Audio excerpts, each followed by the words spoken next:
विष्णू गुरुदेवो महेश्वरा गुरु साक्षात परब्रह्म तस्मै श्री गुरुवे नमः. नमस्कार, माझं नाव कादंबरी सतीश कांडे. आज मी तुम्हाला गुरुपौर्णिमेबद्दल थोडीशी माहिती सांगणार आहे. गुरुपौर्णिमेला आषाढ पौर्णिमा किंवा व्यास पौर्णिमा म्हणतात. ज्या गुरूंना आपले व्यक्तिमत्व घडवले त्या गुरूंना आदर करण्याचा दिवस म्हणजेच गुरुपौर्णिमा होय. गुरूंचे ज्ञान सागराप्रमाणे अथांग असते. आपल्या आयुष्यातील आपले पहिले गुरु म्हणजे आपले आई वडील असतात आणि त्यानंतर आपले गुरु आपले शिक्षक असतात. ते आपल्याला शिकवतात चांगले काय वाईट काय, ते आपला विकास करतात. ते आपल्याला कठीण परिस्थितीतून मार्ग कसा काढायचा हे देखील शिकवतात. आपले गुरु आपले मार्गदर्शक असतात. आपण त्यांचा आदर केला पाहिजे.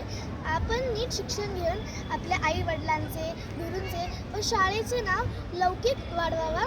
आपले आई वडील आपल्याला पंख देतात आणि त्या पंखात भर देणारे म्हणजेच आपले गुरु असतात. आपले गुरु आपल्या अज्ञानाच्या अंधारातून ज्ञानाच्या प्रकाशाकडे घेऊन जातात. भविष्यातील एक चांगला नागरिक बनण्यासाठी एका गुरुचा खूप प्रभाव असतो. गुरु आपल्या शिष्याला नवीन दिशेत घेऊन जातो. गुरुपौर्णिमा भारतातच नव्हे तर जिथे जिथे भारतीय राहतात तिथे तिथे साजरा केली जाते.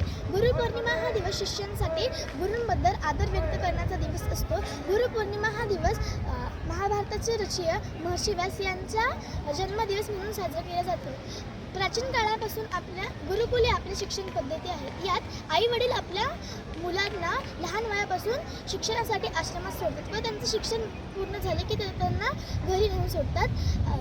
या वेळाच्या चक्रात शिष्यांनी आपल्या गुरूंचा आदर केला पाहिजे व गुरूंनी शिष्यांचा विकास केला पाहिजे. मी जाता जाता एवढंच बोलेल की काळोखाची रात्र असावी, त्यात साथ असावी कंदिलाची, दिव्यात तयत राहावी. माझ्या सर्व गुरूंना दीर्घ आयुष्याची शिदोरी लाभावी. धन्यवाद.